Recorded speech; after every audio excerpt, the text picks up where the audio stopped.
Hey, I am on the final mile of a 10-mile bike ride. My knees hurt, I'm tired. I'm on 3 meds that tell me to stay out of the sun, so I'm riding a bike in South Carolina in July in sweatpants and long sleeves and a big floppy grandma hat. I do this because I'm a transplant patient. They're trying to reverse rejection, and this is part of my fight. I don't like riding 10 miles. The only way I can do it is 1 mile at a time. I ride through a loop in the neighborhood across from where I live. That's exactly 1 mile front door to front door. Every time I pass my door, I say, 1 mile behind me, 2nd mile ahead. 2 miles behind me, 3rd mile ahead.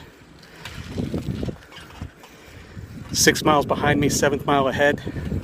And now finally 9 miles behind me, last mile ahead. I'm thankful for the miles behind me because I don't have to ride them again. I'm thankful for the mile ahead because I get to ride it. Each of us are going to have a final mile one day. I'll be thankful for that mile too. Many of my friends and family have ridden their final miles,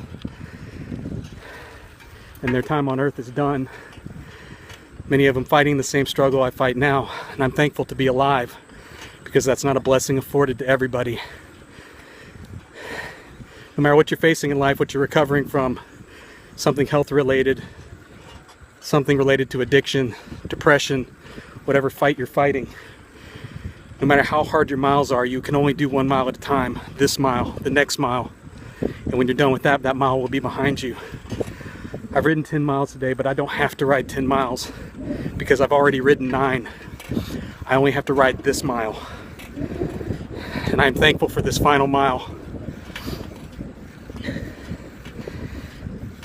The link in the description goes to a blog or a podcast episode where I interviewed my living donor, the man who gave me a kidney and saved my life.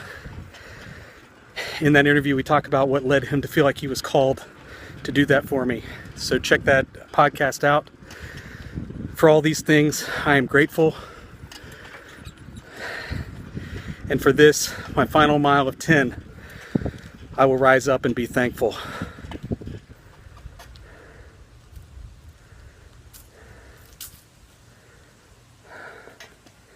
I'll talk to you again tomorrow.